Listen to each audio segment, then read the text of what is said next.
Bismillahirrahmanirrahim. Assalamualaikum warahmatullahi wabarakatuh. Innal hamdalillahi nahmaduhu wa nasta'inuhu wa nastaghfiruh wa na'udzu billahi min syururi anfusina wa min sayyiati a'malina may yahdihillahu fala mudilla lahu wa may yudlil fala hadiyalah. Asyhadu an la ilaha illallah wahdahu la syarika lah wa asyhadu anna Muhammadan abduhu wa rasuluhu la nabiyya ba'dah. Alhamdulillah rabbil alamin, ikhwani wa akhwati, ikhwani fillah, azani Allah wa iyyakum. Pada pertemuan kali ini insyaallah kita akan membahas tema yang mungkin antum sekalian sering dengar gitu. Cuman apa itu pengertiannya, bagaimana prakteknya mungkin belum terlalu jelas ya. Yaitu bab tentang mubtada khobar ya. Di kitab terjemahan Al-Jurumiyah itu ada, antum bisa lihat ya di sana, babul mubtada'i wal khobar. Bab tentang mubtada dan khobar ya. Di bawahnya antum lihat ada pengertiannya di sana ya. Al-mubtada'u, adapun mubtada huwal ismul marfu ya. Ingat poin pertama, dia adalah isim marfu ya, berarti berharokat domah ya. Al-ari, yang tidak ada ya, atau yang bersih, atau yang istilahnya terbebas, anil awamil, dari amil-amil. Al-lafdiyah, lafdiyah ya, amil lafdiyah itu dia yang bisa merubah harokat akhir pada isim.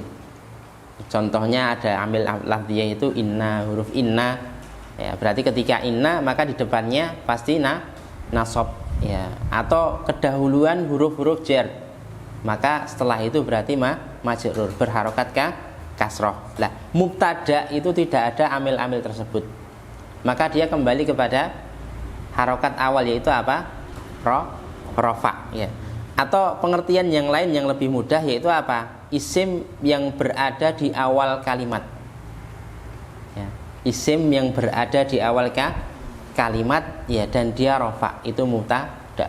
Sepanjang apapun kalimatnya, kalau ujungnya dia isim, maka berarti itu mubtada. Paham nggih? Nah, ini lebih mudah insyaallah nggih. Ada tag yang panjang semisal, saya lihat depannya, oh depannya isim, berarti mubtada. Paham ya? Dan semua isim, kemarin kita sampaikan ya, ada isim domir, ada isim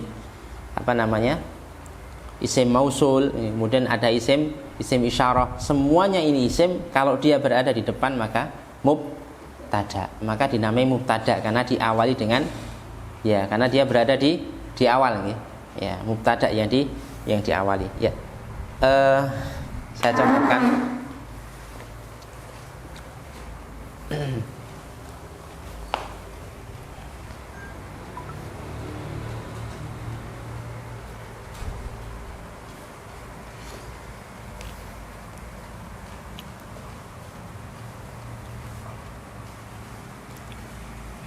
Bab al-mubtada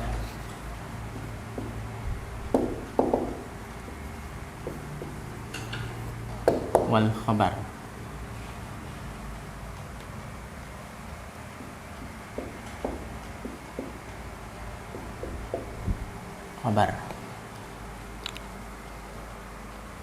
Jadi pengertian yang pertama, yang lebih mudahnya ya, mubtada itu adalah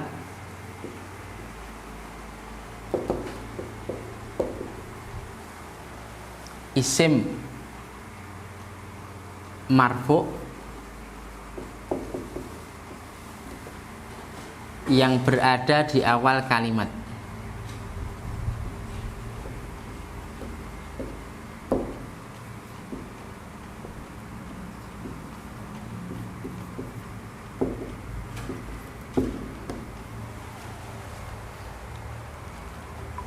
Sangat dipahami ya, bisa dipahami insyaallah ya. Jadi dia berada di awal kalimat, maka dia isim, maka kita sebut mubtada ya. Adapun khobar itu gampangnya dia adalah penjelas dari mubtada ya. Sekarang contoh yang pertama.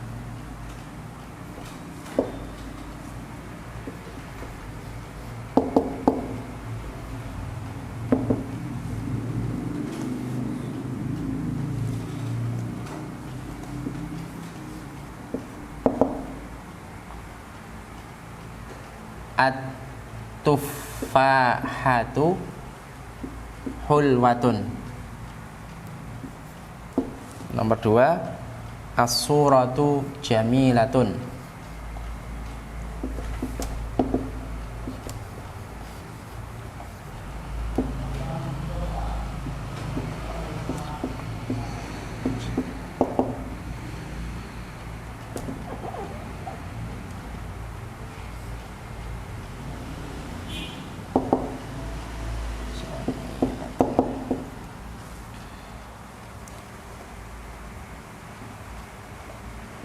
Yang ketiga,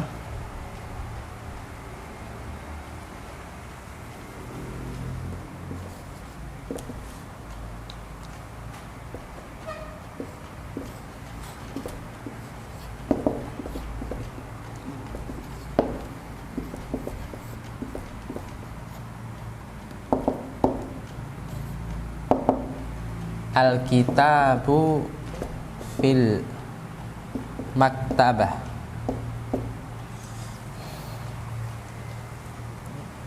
Yang keempat,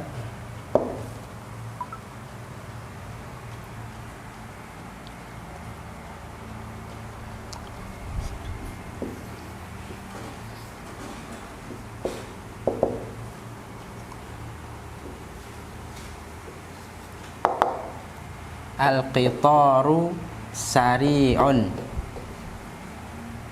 Dan yang kelima,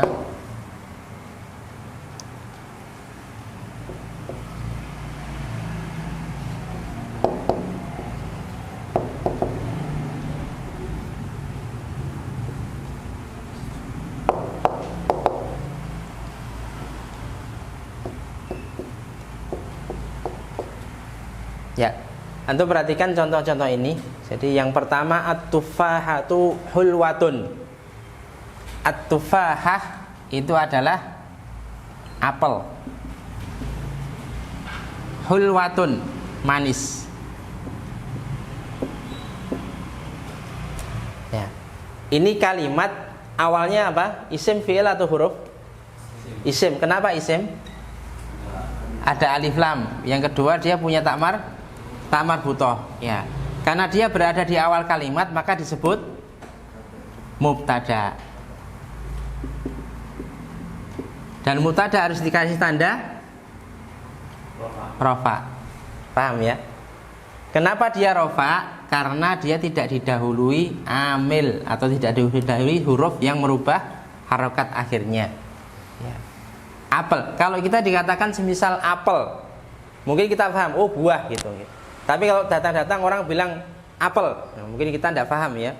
Ini maksudnya minta apel, atau suruh belikan apel, atau suruh nanam apel dan sebagainya. Nah, yang menjelaskan kata awal ini, mubtada ini, itu namanya khobar. Ya, apa hulwatun, manis. Ya, berarti apel itu manis. Ya, paham ya? Jadi setiap yang menjelaskan mubtada maka dia khobar. Ya. Plong ya, plong. Alhamdulillah. Contoh yang kedua, as-suratu, gambar.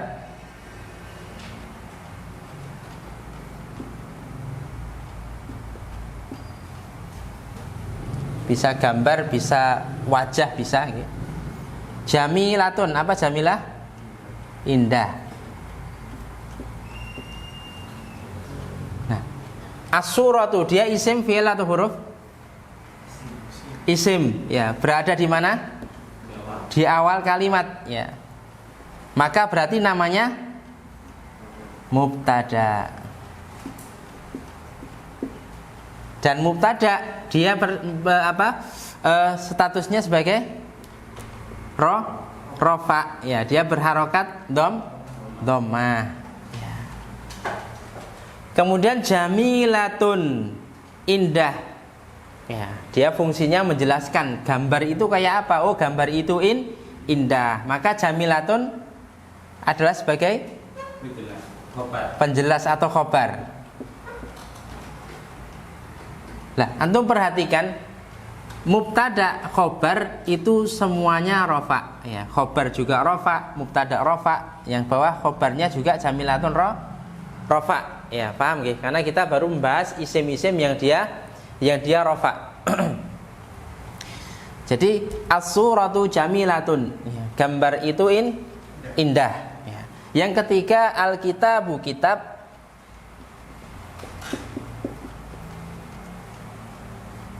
Fi di al-maktabah. Apa maktabah? Perpustakaan ya.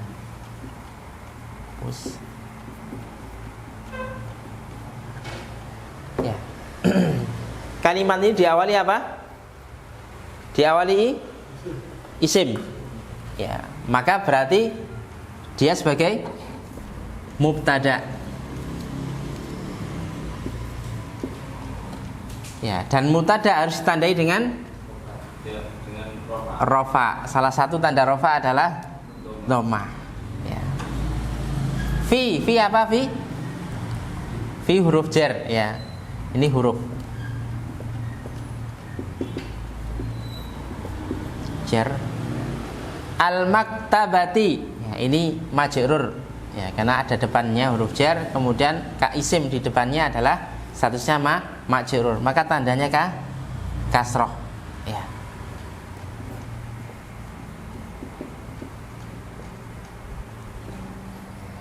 Nah, perhatikan ya, al-kitabu kita tahu ini mubtada ya, dan mubtada dia perlu khobar untuk menjelaskan. Sekarang khobarnya yang mana? Al-maktabatu. Al-maktabati. Fi-nya? Kitab itu di perpustakaan. Coba kita hilangkan kata-kata di-nya. Kitab itu perpustakaan. Masih nyambung enggak? Enggak, berarti bukan penjelas. Berarti yang harus kita cantumkan fi-nya juga. Makanya di sini khobarnya mana? Khobarnya fi al-kitab fil maktabati. Nah, ini baru khobar. Jadi gandeng dua itu khobar. Nah, ingat, jadi khobar itu bisa dia isim tunggal, okay, atau dia bisa juga jar majrur, atau juga bisa syibhul jumlah. Ya, syibhul jumlah nanti kita bahas ya.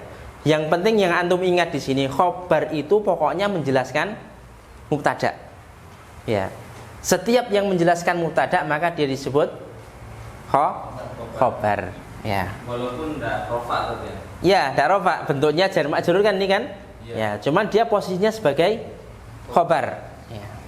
Contoh yang keempat, al-qitaru sari'un. Apa qitar? Kereta ya. Kereta api. Qitar ini termasuk apa? Isim, fi'il atau huruf? Isim. Dia berada di awal kalimat, maka dia disebut mubtada. Ya, dan mubtada harus rofa. Salah satu tanda rofa dia dhamma. Ya. Mubtada perlu khobar untuk menjelaskan. Ya. Al-qitaru kereta api itu sariun cepat.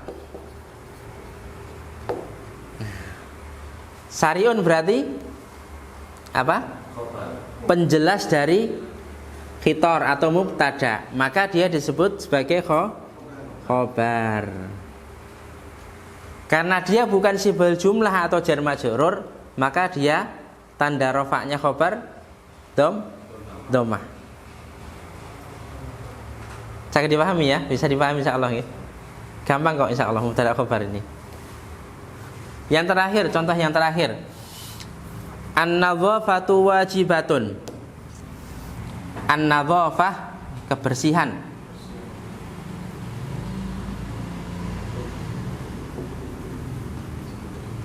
Ya, an-nadhafatu ini isim fi'il atau huruf?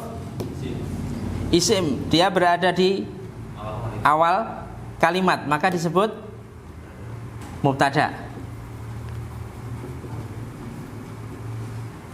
Dia butuh, karena dia mubtada, maka dia butuh khobar untuk menjelaskan ya.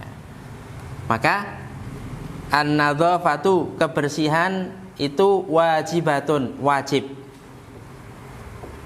Berarti yang menjelaskan nadhafah apa? Wajib. Berarti wajib sebagai khobar. Dan tanda khobarnya adalah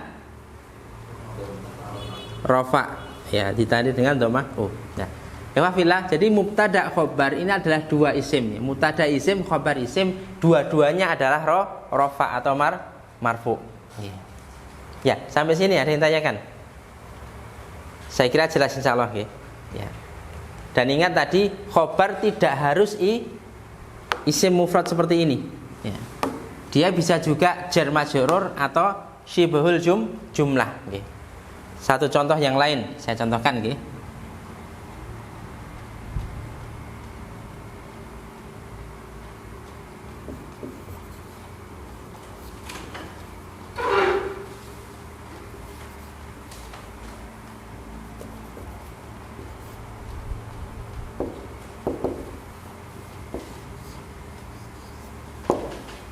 Ya. As-sama'u isim atau fi'il? Isim, berada di awal kalimat, maka dia mubtada. Apa artinya sama? Langit. Ya. Fauqa, di atas. Al-bahri, apa bahri? Laut. Nah, as-sama'u mubtada, karena dia mubtada maka dia rofa. Ya. Kalimat mana yang menjelaskan as-sama'?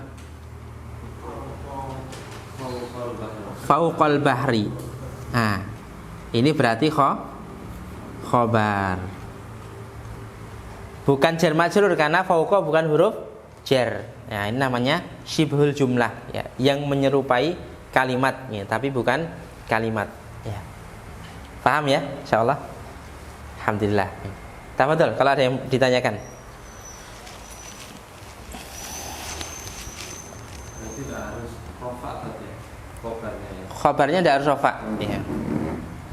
Karena selama dia menjalankan fungsinya untuk menjelaskan mubtada, maka dia sebagai khobar.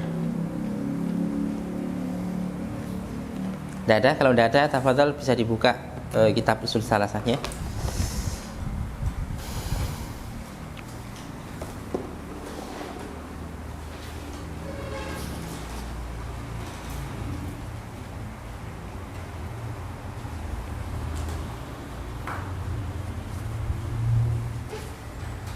Ya, sekarang sampai pada fa idza qila laka mar rabbuka.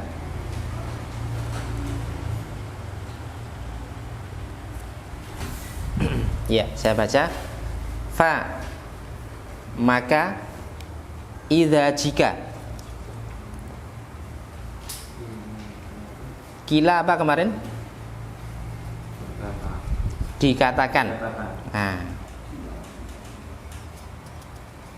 dikatakan, atau terjemahannya biasanya ditanyakan, ya. Laka, kepadamu.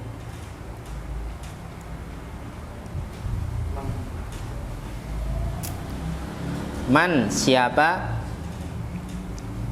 Rabbuka, Rabb kamu.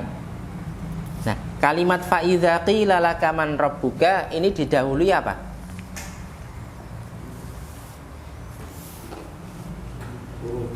Didahului huruf, ya. Jadi kalimat atau jumlah gitu, dalam bahasa Arab itu cuma ada dua, jumlah ismiyah dan jumlah fi'liyah. Ingat, jumlah itu artinya kalimat nih, tersusun dari beberapa kata, ya. Maka tinggal dilihat ujungnya. Kalau ujungnya dia berupa fi'il, maka jumlah fi'liyah. Kenapa? Karena kalimat ini diawali dengan fi'il. Paham ya? Berarti isinya nanti apa? Fa'il, maf'ul, ya, pelaku dan objek, ya. Tapi kalau dia diawali dengan isim, maka dinamakan jumlah ismiyah. Berarti isinya apa nanti? Nama. Mubtada khobar. Oke, paham ya? Nah, adapun diawali huruf itu tidak dianggap. Ya, maka setelah huruf itu apa? Nah, ini setelah huruf apa? Huruf lagi. Ya. Berarti tidak dianggap. Kila. Kila ini kemarin masuk apa? Fi'il. Berarti ini jumlah fi'liyah. Nah, karena dia diawali dengan fi'il. Nah, berarti ketika kita membahas jumlah fi'liyah, maka di sana ada fa'il, ya. Karena dia kila ini termasuk fi'il, apa namanya?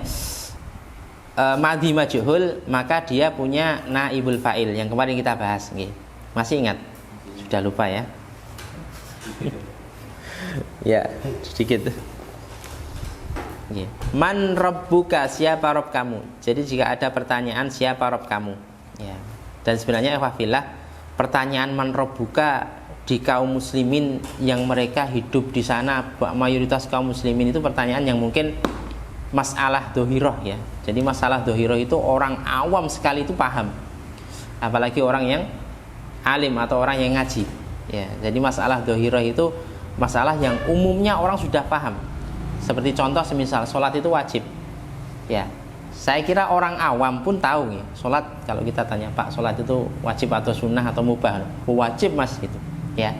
Nah itu perkara dohiro. Dan biasanya umumnya perkara dohiro seperti ini itu tidak butuh dalil ya. Artinya apa? Setiap orang itu sudah paham ya. Karena dia masalah yang sudah maklum bidzarurah, sudah dipahami, maka cukup diamalkan ya. Dan dalam masalah dohiroh ini, kalau kita masuk kepada kajian dalam topik tertentu, dia adalah masalah yang tidak memunculkan udzur. Jadi man rabbuka, siapa rob kamu? Fakul, maka katakan, atau maka jawablah. Nah, ini kita mulai kalimat baru. Rabbi Allah, Rabbku adalah Allah. Rabbi Allah ini apa? Isim atau fi'il? Isim. Ya, berarti mubtada. Ya, Rabbi itu mubtada. Ya. Khobarnya mana? Allah. Ya, insyaallah. Nah, di situ ada harokatnya Allahnya. Ada ya? Nah, Allahu atau ha? Hu. Kenapa dia hu? Karena menjelaskan mubtada, berarti khobar ya. Alladzi yang Rabbani, Robba itu artinya memelihara gitu. Tapi secara makna Robba itu adalah menciptakan dari sebelum yang ada, kemudian memberikan, mencukupi dengan kenikmatan ya, itu Rabb nih. Menurut salah satu syarahnya, yaitu Rabb itu adalah yang menciptakan sesuatu kemudian memeliharanya ya, memberikan makan, kemudian mensejahterakannya, itu Rabb ya. Dan itu adalah rububiyahnya Allah, hak khususnya Allah Subhanahu wa taala ya. Dalam hal menciptakan hanya Allah Subhanahu wa taala ya. Alladzi rabbani, yang telah memelihara aku. Wa rabba, dan yang telah memelihara jami'a, semua. Al-alamina ya. Al-alamin ini biasanya diartikan makhlukat ya, atau makhluk. Jadi dikatakan alam itu selain Allah ya, berarti selain Allah adalah makhluk ya. Berarti jami'al alamin, semua makhluk. Bi, dengan ni'amihi, nikmat-nikmatnya ya. Ni'am jamak dari nikmah, nikmat. Jadi kalau ada orang tanya siapa Rabb kamu, katakan Rabbku adalah Allah yang telah memeliharaku dan yang telah memelihara seluruh makhluk ya, dengan nikmatnya. Wahwa, dan dia ma'budi, sesembahanku.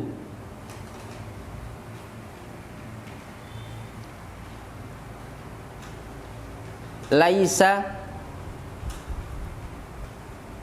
tidak ada. Laisa ini artinya bukan ya. Ya, tapi di sini kita tidak akan tidak ada. Li, padaku.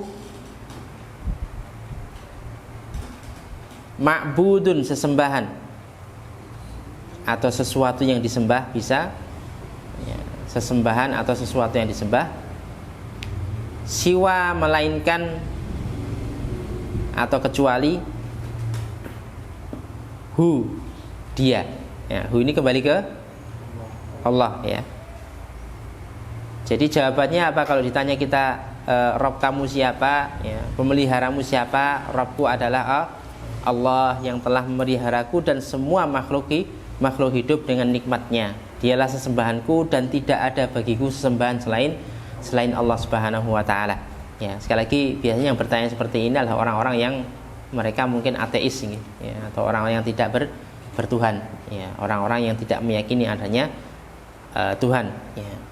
Tapi secara umum ya kaum muslimin mengetahui ya, kalau ditanya siapa Rabb kalian, ya umumnya pasti menjawab Allah. Hatta orang-orang Quraisy pun ya ketika ditanya siapa yang memelihara alam semesta ini, siapa yang telah menciptakan, maka mereka menjawab Allah. Ya, itu orang-orang kafir musyrikin zamannya Rasulullah Shallallahu Alaihi Wasallam. Bahkan disebutkan juga dalam Al-Quran ya, ketika mereka dalam lautan kemudian diterpa badai ombak, terus kemudian waktu itu mereka merasa tidak ada yang selamat saat ini ya, akhirnya mereka mengikhlaskan ibadah hanya kepada Allah ya, mohon perlindungan hanya kepada Allah ya, mereka lupa dengan Tuhan-Tuhan mereka ya.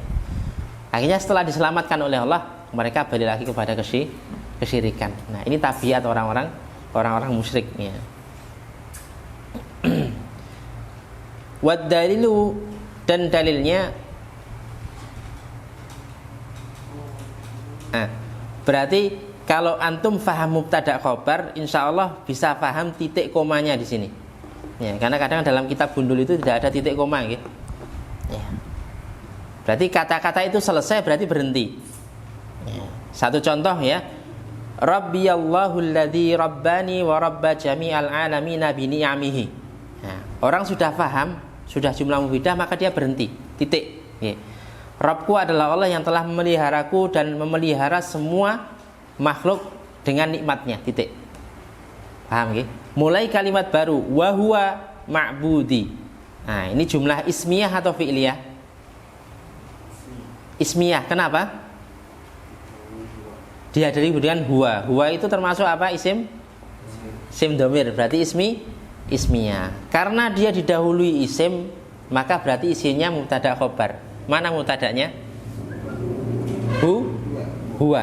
Ya, kenapa huwa? Karena dia berada di awal kalimat. Cuman yang jadi permasalahan, mubtada kok fathah ya. Ya. Huwa kan fathah. Kok ndak hu? Nah, ini masuk kepada isim-isim yang mabni, artinya dia tidak bisa berubah harokat akhirnya, tapi posisinya dia di rofaknya mubtada. Hakikatnya dia berharokat rofa. Khobarnya mana? Huwa mubtada, khobarnya ma'budi. Ya, jadi dan dia, siapa dia? Mungkin kalau berhenti di sini kita akan bingung siapa dia ya. Maka karena dia mubtada di awal kalimat, dia butuh khobar untuk menjelaskan. Oh, dia itu siapa? Ma'budi, sesembahanku atau yang aku ibadahi. Masya Allah. Terus yang kedua, kok di sini tidak ada rofa, ma'budi, bukan ma'budiyu atau ma'budu. Kenapa? Ya, karena di sini ada ya mutakalim, artinya ya yang menunjukkan kepemilikan ya, yang saya ibadahi atau sesembahanku ya, seperti itu ya. Yang jelas antum paham ini mubtada, ini khobar ya. Oke, kita lanjutkan. Nah, berarti laisa li ma'budun siwahu. Sudah sampai sini bisa difahami kan maknanya? Nah, berarti ini titik berhenti di sini. Kemudian kita mulai lagi, wad dalilu qauluhu ta'ala. Ini jumlah ismiyah atau fi'liyah? Ismiyah. Kenapa? Ad-dalil itu adalah isim ya. Ad-dalil itu dalil. Maka dia isim di awal kalimat, maka dia sebagai mubtada. Paham ya? Paham insyaallah ya. Kok kayaknya agak loadingnya lama. Tidak apa-apa nggih. Kalau sudah praktek memang kayak gini ya. Kalau baru contohnya kayak gini insyaallah mudah. Tapi tidak apa-apa ya. Jangan jadikan putus asa nanti. Jadi ad-dalil dia mubtada ya. Karena dia mubtada maka harus rafa. Tanda rafanya apa? Domah. Domah u. Ya, sekiranya tidak diharokati pun antum tahu wat dalilu. Kenapa tidak dalilu? Karena dia mubtada. Ya. Khobarnya mana? Qauluhu. Ya. Dalilnya dalilnya yaitu qauluhu, firman-Nya. Ya. Allah Ta'ala. Ya. Dalilnya apa? Yang disebutkan tadi. Kenapa kita harus menjawab seperti di atas? Alhamdulillahirabbil alamin. Ya, segala puji hanya milik Allah, Rabb semesta alam atau Rabb pemelihara seluruh makhluk. Ya. Jadi kata Syekh Muhammad bin Abdul Wahab, ya, ketika ditanya siapa Rabb kamu, maka Allah yang memelihara semuanya, memelihara saya dan semua makhluk. Dia yang saya sembah, tidak ada sembah selain Allah Subhanahu wa taala. Dalilnya apa? Surat yang pertama dalam ayat yang pertama dalam surat Al-Fatihah, ya. Alhamdulillahirabbil alamin. Ya, segala puji hanya punya Allah Rabbil alamin, ya. Rabb atau pemelihara seluruh alam, ya. Alhamdulillah, mungkin ada yang ditanyakan, tafadhol.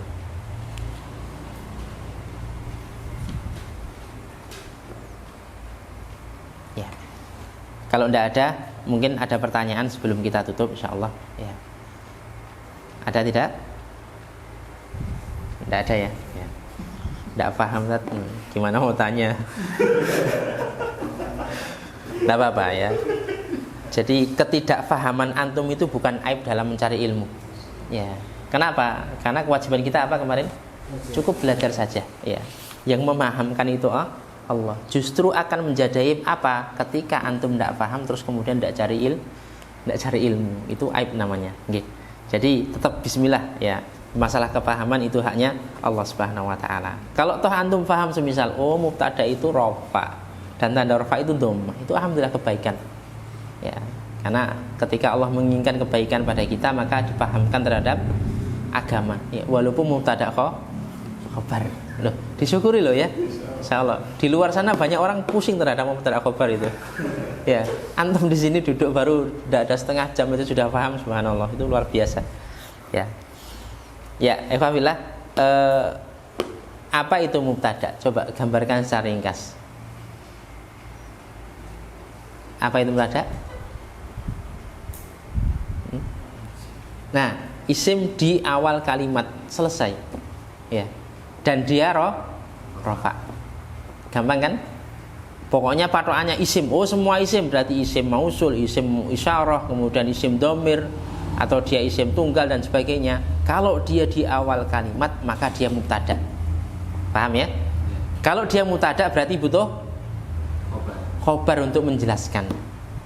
Ya, berarti khobar itu adalah apa? Penjelas mubtada. Ya. Gandengan, ya, tidak bisa dipisah. Kalau dia dipisah, maka kalimat itu akan tidak berfaedah, ya. Orang akan bingung, ini maksudnya apa? Tadi kayak sebenarnya at-tufahah, moro-moro antum datang apel itu. Kita mikir, ini katanya jaluk apel apa tukang-tukang ke apel itu. Ya, atau mungkin suruh kita nanam apel, kan tidak paham, ya. At-tufahatu apa tadi? Hulwah, ya, manis. Ya, apel itu manis. Paham gitu. Ya. Baik, kalau tidak ada yang tanyakan, mungkin sedikit ini bisa bermanfaat, ya, insyaallah. Semoga Allah memberikan kita keistiqomahan dan kesabaran dalam belajar bahasa Arab ini, ya. Agar majelis ini diberkahi oleh Allah Subhanahu wa taala, kita akhiri dengan doa penutup majelis. Subhanakallahumma rabbana wa bihamdika asyhadu an la ilaha illa anta astaghfiruka wa atubu ilaik. Assalamualaikum warahmatullahi wabarakatuh.